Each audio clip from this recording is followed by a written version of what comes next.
Well, as they often say, hindsight is so crystal clear.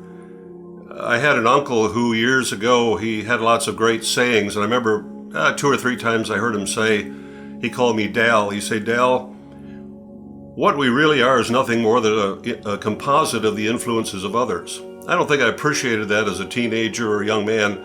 Not that I didn't appreciate it. I didn't fully absorb that. I couldn't comprehend the significance and the truth of that statement. So I look back now and I look at Christian grandparents, Christian parents, the pastor of my church. I had people, and men especially, who modeled out what a Christian looks like. So when it came into time to minister, as we say on a full-time basis, I got connected with David Wilkerson, which again, in hindsight, I've often thought there were so many ministries back then, as there are now, but there were, quote, evangelistic type, crusade type ministries. Some of them, actually quite a number of them along the line, fell into disrepute, or they got off on a tangent. They lost sight of what they originally called to. So to be called alongside a man that never lost focus, I remember sometime in the 70s, David Wilkerson was talking, I don't remember where it was, but somewhere, and he was talking about how to discern God's will. Someone asked him, how do you know God's will? How do you determine God's will? And Brother Dave, who was a man of few words, except when he was preaching or teaching, but I always remember he said, draw yourself a small circle and stay in it. And that was it. That was his response.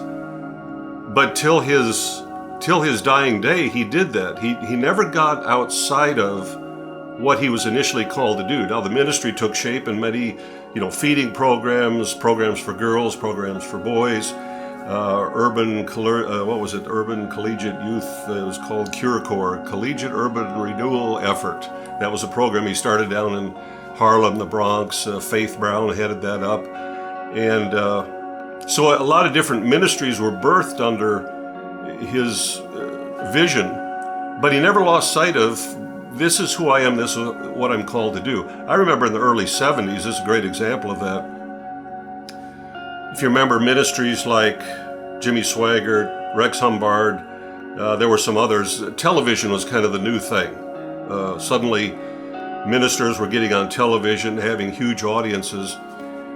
And a television group came to Brother Dave with the idea of selling him on television. Oh, Brother Dave, we want to put you on television. He said, no, God hasn't called me to do that.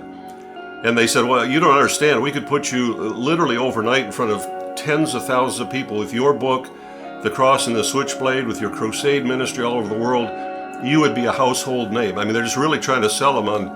And he just very bluntly said, gentlemen, God hasn't called me to do that. Thank you very much, but no. And I always respected that, because I would say the majority of people in ministry would jump at that. They'd be foaming at the mouth to have an opportunity to suddenly be on television, to have that level of exposure, to be a, quote, household name.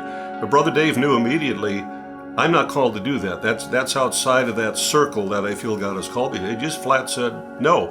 And they walked away, I know, thinking, boy, this guy's, he doesn't have a clue. He's not very smart. We look at it spiritually, go, he was brilliant. He was... That shows integrity. That shows in vision. It was just such a right thing to do, and I think it's one of the reasons he stayed on track. Now, was he perfect? No. Did he sometimes say things or get involved in things that later on he would walk back and say, yeah, that really wasn't the Lord. That was just me. That was my personal taste. Yeah, he was a guy. He knew it. I never heard him claim to be perfect, but.